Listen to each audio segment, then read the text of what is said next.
Oi, gente, boa noite, tudo bom? Eu sou a Tahane, sou psicóloga clínica e atendo no Instituto de Especialidade Sintonia.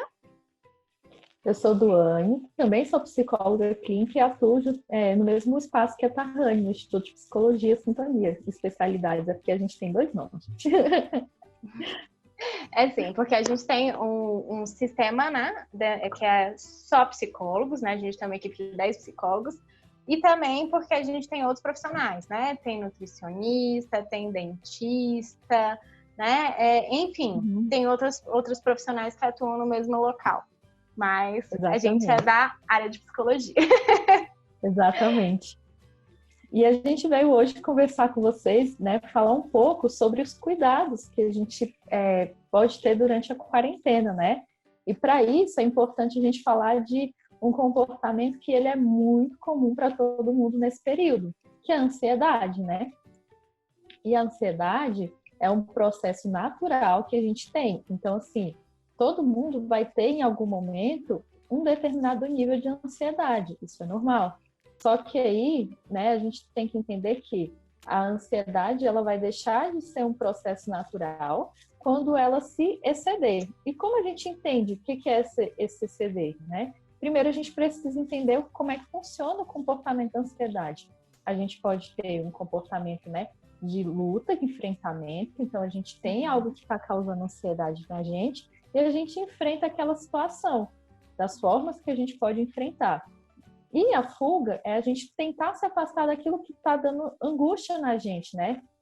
Que dá o desconforto e aí, no primeiro momento dá um certo alívio. Só que depois isso vai tomando uma proporção maior. E aí aonde começa a aumentar o nível de ansiedade, a gente começa a generalizar para outros problemas, né?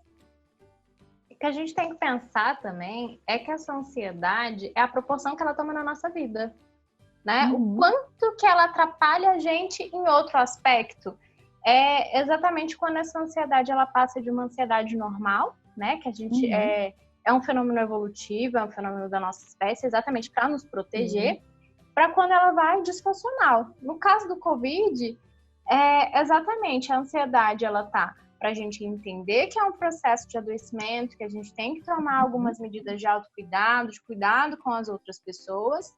E ela deixa de ser funcional quando a gente fica tão preocupado com as questões que a gente acaba deixando de fazer as coisas que a gente tem que fazer, né? Produzir aquilo que é do nosso trabalho, que é do nosso lazer, o convívio com a nossa família, né? O nosso ciclo, né? Ele começa a alterar. Então, é quando a gente começa a ter alguns sinais de prejuízo, é quando essa ansiedade ela se torna disfuncional. E a gente veio aqui exatamente para a gente pensar sobre estratégias que a gente pode fazer para manter a saúde mental, para que isso fique funcional. E também quando você já perceber que já tem algum desses sintomas, né? O que é que você pode fazer em relação a isso?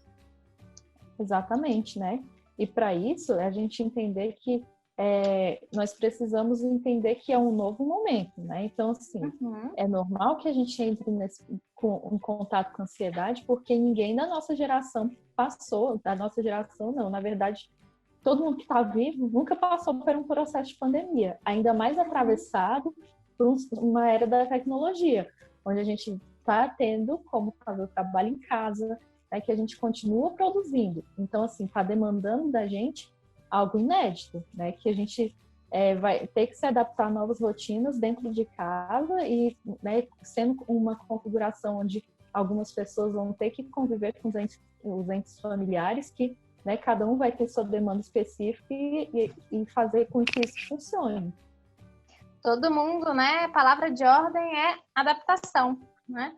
Mas essa adaptação e essa flexibilidade que essa adaptação exige, ela exige também que a gente se preocupe com algumas dinâmicas, né? Que é a primeira coisa que a gente traz para manter a saúde mental. É manter uma rotina, né? A rotina de acordar, dormir, de alimentar.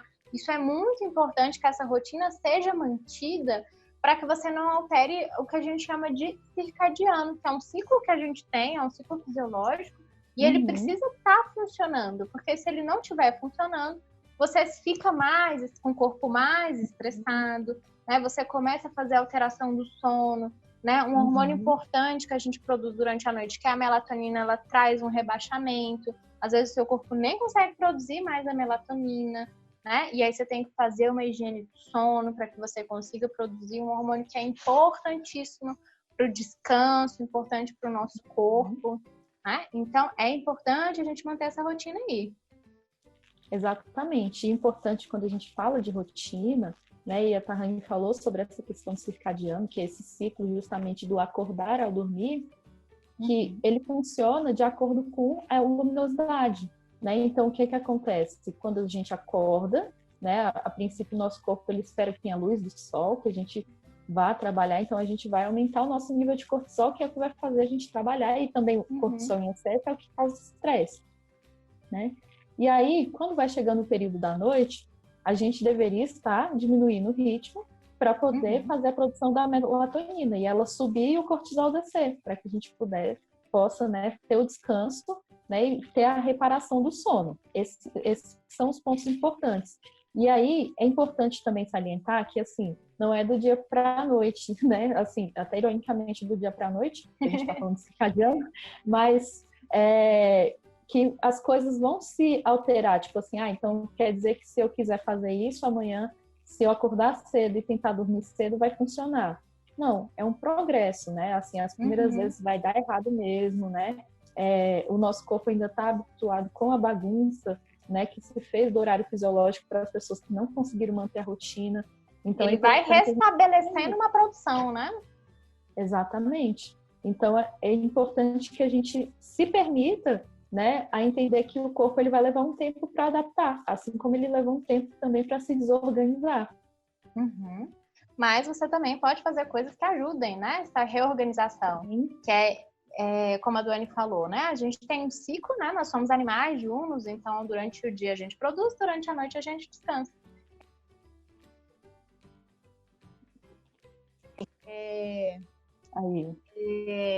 Você falou durante o dia a gente produz e durante a noite a gente descansa. Durante a noite a gente descansa. Então, assim, evitar essas luzes durante a noite, celular, televisão, isso tudo interfere nessa produção da melatonina, né? Durante o dia também, ter luz do sol é muito importante, né? Então, todo esse contexto com o externo, aquilo que está à nossa volta, é extremamente importante para o nosso corpo. Então, exatamente. Tem coisas que a gente também pode ir fazendo. Desacelerando, entendendo o próprio ritmo, né? Por exemplo, eu faço atividade física durante a noite e isso tira um pouco meu sono. Então, você vai procurar, dentro das suas possibilidades, fazer mais cedo, né? Para evitar esse desgaste, você acabar atrapalhando a sua rotina do sono. Então, é realmente criar uma rotina do sono, né? Para ajudar nisso.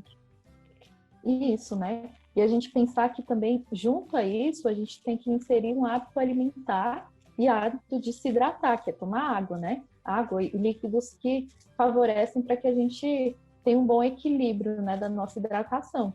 E os alimentos, né, eles são responsáveis, dependendo do que a gente ingere, para melhorar o nosso humor, né, o nosso astral.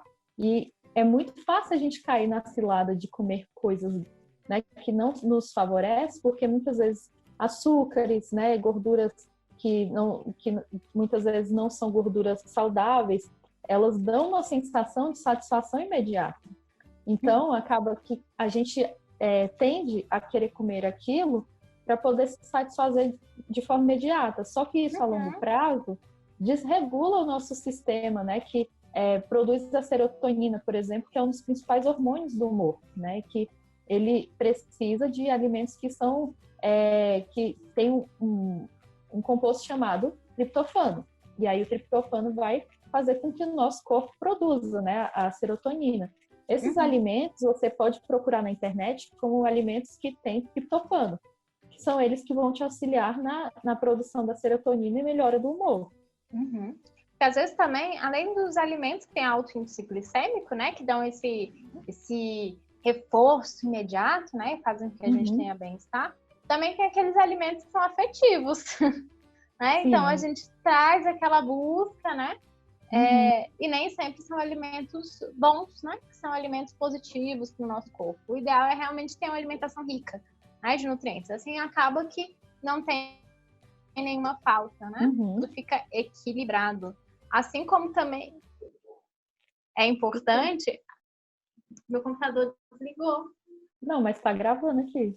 Pois é, isso que eu não tô entendendo. Vamos continuar. Tô nem entendendo porque que ele desligou, porque ele tá na tomada.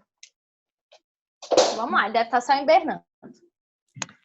A gente também tem que pensar na alimentação, mas também pensar na atividade física, né? A gente precisa de uma atividade física, a gente precisa estar mantendo o nosso corpo ativo, né? A atividade física, ela, assim como alguns alimentos, né, fazem essa regulação química no nosso corpo, a atividade física ela também faz. Então, ela é importante também para a regulação do humor, regulação do nosso sono, né? Ela traz a sensação de bem-estar. E o melhor, ela melhora a nossa imunidade. Além desses cuidados que a gente já falou, é importante também a gente entender que precisamos ter cuidado com o excesso de informações que a gente recebe, do que a gente consome, porque da mesma forma que a gente estava falando, né, que existem questões que evoluíram com a nossa espécie, né, que é a questão da ansiedade, etc., a gente tem muito pouco tempo de era da informação e da tecnologia. Então, o nosso organismo ele ainda não dá conta de absorver as informações na velocidade que ela vem, né, e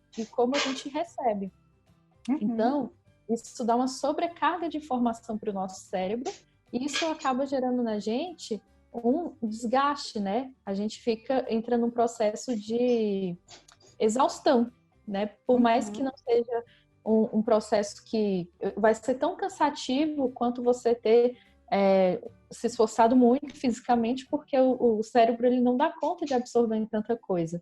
Isso vai gerar estresse, né? Isso gera vários outros sintomas de ansiedade e que não é uma ansiedade necessária. Então, a gente precisa entender nesse momento para filtrar aqueles pontos que são importantes. Então, a gente ter que saber as informações que elas são realmente relevantes para a gente, né? Que a relevância das informações são as medidas de proteção e cuidado. E muitas delas, desde que começou a quarentena, que já tem mais de mês, elas continuam sendo as mesmas, né? Que é a questão de, quando sair, né, buscar sempre estar limpando a mão com álcool em gel, né? Se tiver um lugar para lavar com água e sabão, melhor ainda, né? O uso da máscara. Quando chegar em casa, né, não entrar calçado com o sapato da rua, lavar as compras. E esses cuidados, eles continuam sendo os mesmos, né? A única informação que talvez é variável são para algumas categorias, no sentido de, agora a gente tem que voltar a trabalhar presencialmente. Agora não. Mas fora isso, é muito excesso de informação que talvez não agregue, a maioria delas faz só gerar uma angústia e uma ansiedade. Então é importante a gente ter o cuidado para não consumir toda essa informação, né? De tirar um tempo do dia para falar assim, não, hoje eu vou me atualizar, né? Mas quando falo um tempo do dia, não é tipo um turno inteiro, mas tipo assim, tira ali uma hora, vê o que está acontecendo no mundo e pronto, né? E depois segue fazendo outras atividades dentro de casa ou do trabalho, né? E isso também leva a um outro ponto. Ao mesmo tempo que a gente tem que tentar não ter essa sobrecarga, a gente tem que descansar, não é, Tarlene? Sim, é importante descansar. E só agregando complementando, né, o que a Dani falou, ela falou especificamente na questão do Covid. Mas, como vocês, né, são em grande parcela aí, professores, pensem também que essa sobrecarga não é só relacionada a processo pandêmico que a gente está vivendo, não. Cuidado também com essa sobrecarga quando vocês estão no ambiente de trabalho de vocês, tá? Porque essa sobrecarga também pode ser adoecedora, mas isso a gente pode falar em outro momento. No que se refere ao descanso, ele é importante, tá? A gente entrou aí no processo de estamos de quarentena, aproveite, temos um curso grátis para você, né? Aproveita esse tempo que você tá e vai fazer alguma coisa, né? Enfim, surgiu aí uma necessidade quase de produzir, né? E não é uma necessidade se não é sua, tá? A necessidade, ela é pessoal, ela é individual e ela parte também de reconhecer os próprios limites. Pode ser uma oportunidade? Pode. Mas se for uma necessidade, se for um desejo, se for possível dentro da sua realidade. Mas além, né, de pensar onde que você vai enxugar, como é que você vai lidar com esse processo produtivo, é entender que o descanso também é essencial. O cérebro, assim como qualquer outro músculo do corpo, ele entra em exaustão. Então, ele precisa de descanso. Então, aproveite também esse momento que vocês estão para fazer coisas que vocês gostem. Dormir, assistir série, ver filme, ler um livro, né? Aprender alguma coisa nova. Só olhar para o teto. Enfim, descanse da forma que for conveniente e possível para você. Tá bom? Exatamente. Né? É importante a gente entender, né? Porque eu vi rolando várias vezes um meme que é assim, Isaac Newton, na a quarentena que teve na época que ele estava, né, e teve que fechar a universidade, ele criou a teoria da gravidade, né? E você vai fazer o quê? Bom, Isaac Newton, ele provavelmente ele já era genial, né? Então talvez provavelmente ele estava ali na universidade produzindo ciência, né? Exatamente. Então, né, tinha o ponto de ser genial. Ele estava na universidade produzindo ciência, então ele fez, né, com que funcionasse o tempo da quarentena a favor dele naquele ponto. Dando continuidade à produção, né? Dando continuidade à produção inicial, que é o que vocês podem fazer, continuar com a produção de vocês normal, né? Manter a vida. Exatamente. E ele tinha outro ponto também, né? A gente tem que levar em consideração que provavelmente ele não tinha outras sobrecargas, né? Tipo, de cuidado com a família, né? De ter informação, teletrabalho. Então, todo esse contexto é diferente daquele contexto daquela época. Não tinha muito o que fazer também naquela época. Então, tudo isso é relevante, né? O ócio, ele também é importante. O ócio, ele é criativo. E pensando em ócio, em momentos de lazer, a gente está escutando muito sobre isolamento, né, distanciamento social. Só que esse distanciamento não precisa necessariamente ser um isolamento, né? Você pode e deve continuar tendo contato com as pessoas que te fazem bem. E o exemplo desse é o nosso aqui, né? Sim, estamos aqui batendo papo, né? Estamos alguns quilômetros, não muitos, porque a gente também não mora tão longe, mas, né, estamos aqui fazendo essa troca, né, conversando. Antes da gente gravar o vídeo, a gente também bateu o nosso papo, e é importante, porque o nosso cérebro, ele reconhece aquelas pessoas que são importantes para a gente. Então, se a gente puder fazer chamadas de vídeo com aquelas pessoas que a gente gosta, para aproximar, é uma forma de ter cuidado também consigo e com os outros, né? Porque, assim, alguns podem ter familiares idosos, né? Que tiveram que ficar também em distanciamento, né? Então, é uma oportunidade também de fazer esse contato. A gente falou aí nos tópicos anteriores sobre uma regulação química, né? Com a serotonina, com a importância da dopamina, né? E aí da endorfina. E a gente tem aí um hormônio também importante quando a gente, né, estabelece relações sociais, que é a ocitocina, né? A ocitocina é um hormônio do amor. Ele deixa a gente feliz e causa bem-estar, e é importante a gente pensar que é preciso também fazer essa produção aí para nosso bem-estar, para nossa saúde mental. Exatamente. E por fim, temos alguma pauta antes do nosso treinamento de respiração? Desculpa. Não. Bom, por fim, a gente pensou de fazer o seguinte com vocês, né? De fazer, caso vocês percebam que tudo isso ainda está deixando vocês um pouco ansioso, um pouco desatento, percebe que está aí com a memória meio rebaixada. Uma técnica que muito funciona é a respiração diafragmática, né? E aí, o que a gente pensou de fazer com vocês? Explicar como que funciona a respiração diafragmática, tá? Eu vou fazer uma condução e a Duane, ela vai fazer para que vocês possam entender como que funciona e visualizar também como é a respiração diafragmática. Pode ser? Pode ser. Então, vamos lá. Primeira coisa que vocês têm que fazer é estar num lugar que vocês se sintam confortáveis, tá? Pode estar com outras pessoas, pode fazer sozinho, Pode fazer com a luz acesa, pode fazer com a luz apagada. O importante é vocês se sentirem confortáveis onde vocês estão. E aí, achando esse local ideal, vocês vão fechar os olhos e fazer uma respiração que é muito específica, tá? Vocês vão respirar como se vocês estivessem sentindo o cheiro de uma flor e vão soltar como se vocês estivessem apagando uma vela. Dá para fazer esse biquinho mesmo, tá? Então, vocês vão respirar, segurar e soltar. Só que tudo isso tem um tempo. Então, o que vocês vão fazer? Vocês vão respirar em 4, 3, 2, 1. Vão segurar. 1, 2. E vão soltar. 1, 2, 3, 4, 5. Então, respirou 4. Segurou 2 segundos e soltou em 5 segundos. 4, 2, 5. Vocês podem começar fazendo essa respiração. Estabelecer 1 minuto, tá? Durante o dia. Depois vocês vão acrescentando 2, 3, 4 minutos.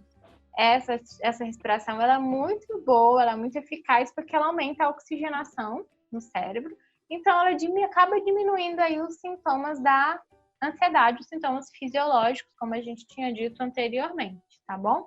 Então, façam, sigam as dicas e depois vocês comentem aqui, né? O que vocês acharam dessas dicas, o que vocês aproveitaram, o que vocês já tinham, né, feito aí durante a rotina de vocês nessa quarentena.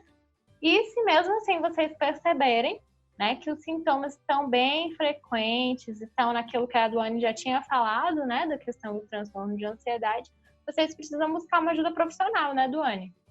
Exatamente. Né? Então, a gente ter autoconhecimento, né, entender que está trabalhando de uma forma muito diferente do que era o nosso comum, é algo para a gente realmente ver, procurar um profissional, ou da psicologia, ou um psiquiatra, para ver, né, se é uma questão também de medicação, porque dependendo do nível a gente precisa, né, ter esse acompanhamento medicamentoso também. Uhum. E só para complementar a questão da respiração, é normal que as primeiras vezes a gente não consiga executar elas tão bem, porque tudo é um treino. E é importante também, mesmo que a gente não se sinta ansioso, fazer esse treino de respiração, porque é como se fosse a gente treinar, por exemplo, uma formação do bombeiro, né? A gente precisa primeiro viver situações que são simulações, para que a gente saiba como executar, que na hora que tiver uma crise, né, uma situação mais evidente de ansiedade, a gente já saber como é que se comporta. Uhum. E outra coisa, né, a respiração diafragmática, ela auxilia também a longo prazo, né? Então, ela melhora a atenção, ela melhora a nossa capacidade de concentração, né? Consequentemente, ela melhora a nossa memória, né? Ela deixa as pessoas mais calmas a longo prazo. Então, ela não é só um apaga-fogo, mas ela também é uma medida preventiva, tá bom? Para auxiliar aí na saúde mental de vocês. Agradeço a atenção, por terem, né, assistido aí o vídeo até o fim. Obrigada. E qualquer coisa a gente está à disposição para tirar dúvida, para fazer, né, um outro vídeo ou uma live, se vocês tiverem interesse, tá bom? Obrigada, gente. Obrigada, Du. Por nada. Tchau, tchau, Tatá. Obrigado vocês aqui por nos assistir. Qualquer coisa, procura lá a gente no @IESSintonia. Né? Eu acho que vai ficar no card aqui embaixo. E estamos à disposição para poder acolher vocês, tá bom? Obrigada.